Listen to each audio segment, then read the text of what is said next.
Hi, it's Jeff Coburn, and we welcome you to this week's Disney News on Parade for the first full week of January.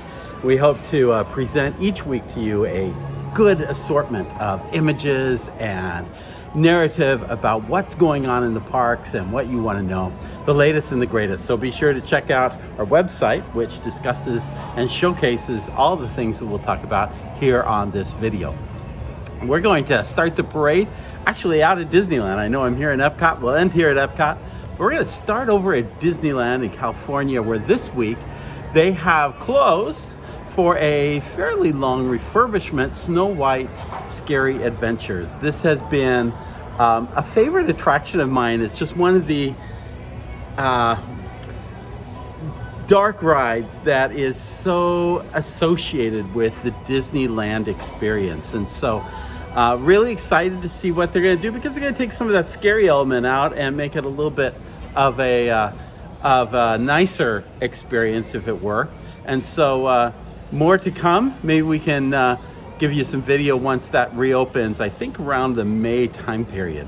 So hopefully more to come on that. Next week, Rise of the Resistance opens at Disneyland as well, and that's a pretty exciting time for them, as it has been out here at Disney's Hollywood Studios. In fact, that's a good transition over to our parks here at Walt Disney World. Not a whole lot going on with Disney's Hollywood Studios, other than the biggest, most popular attraction of all time seems to have opened at that park. And so lots of crowds, lots of movement.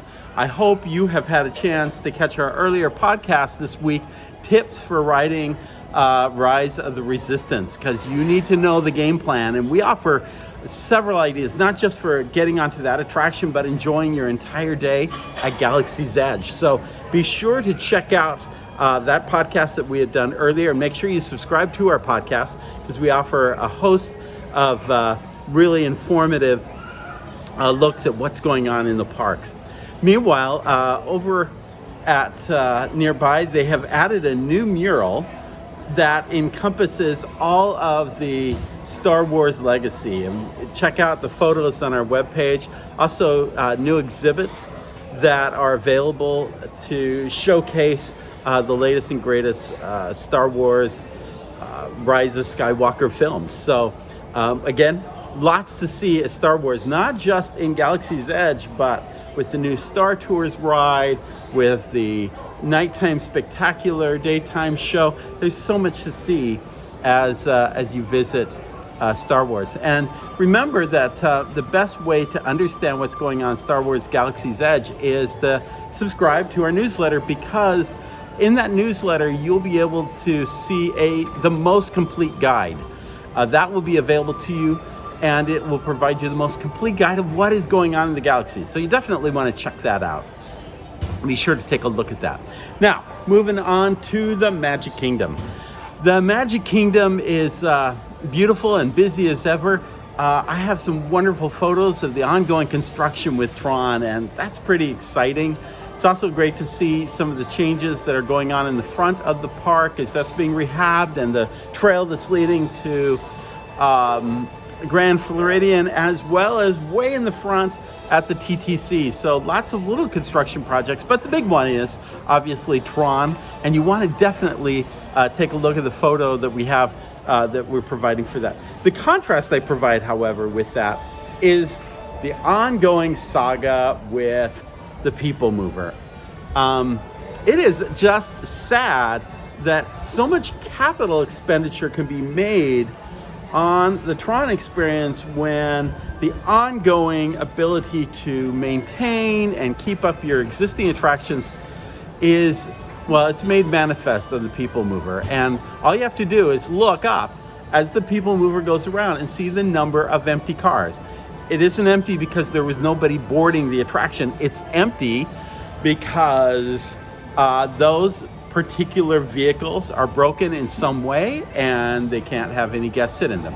They usually put in orange cones. You can tell when you're up above which ones are not operating, because there's an orange cone sitting there. And that's one of the reasons, by the way, there's a little conveyor belt that goes up to the top. Oftentimes they kind of do this little pause on the number of people going up to the top. Why do they do that? Because they don't want guests caught on the conveyor belt with no space to step out when they reach the second platform. But the reason they can't step out of the second platform is because those guests on that platform are waiting for cars that are not available to go through. And so it's a very frustrating kind of experience that's going on in that regard. Moving over to Epcot. Well, perfect, because it sounds like the band is striking up here, and so much construction. We've really made a focus this week on what's going on in Future World. Of course, the entranceway is still being completed in front of the park. Over at Mouse Gears, they've actually closed off that store, that enormous store, and they've moved it over to the area that was part of Innoventions East. And we'll show you a couple of photos on that. By the way, do you know why it's called Mouse Gears? Used to be called, when the park first opened, Centurium, but it actually changed its name to Mouse Gears because, as I'll show you in a photo on the site, there was a side entrance that led to a Mickey meet and greet area. And that Mickey meet and greet area allowed you to then step off from having your photo taken with the boss down into the gift shop. You know how every attraction empties into a gift shop? This was a big empty into a gift shop. Unfortunately, that meet and greet did not do well, and the whole transition to the gift shop didn't work, and so they closed it. I would say less than a year after that initially opened back in 2000. Mickey and pals moved over to another location that was part of Innoventions, and it recently was closed because of the construction. And I show some photos, including myself with Mickey, over at the entrance to the theater at Journey to Imaginations, where they show you the Pixar short films, the Pixar Short Film Festival. That's a terrific little place to grab a picture with Mickey. Now, a lot of people don't know that it's there quite yet. So if you go there, you probably will find that it's not a long line to actually get in there with Mickey. Meanwhile, next door at Journey to Imagination, the exit to that attraction, which housed a lot of hands-on exhibits when it initially opened, and then over the years, things weren't fixed, it faded, it just looked broke. It looked sad for years and years. Well, let me tell you, they have done this massive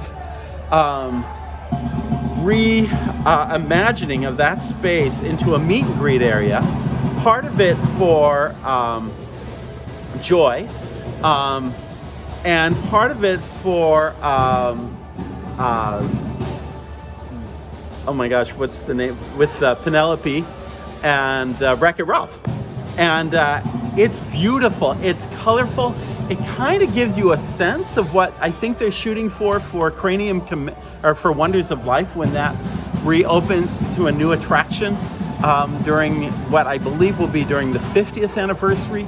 And so it's a really interesting area. You know how you pass by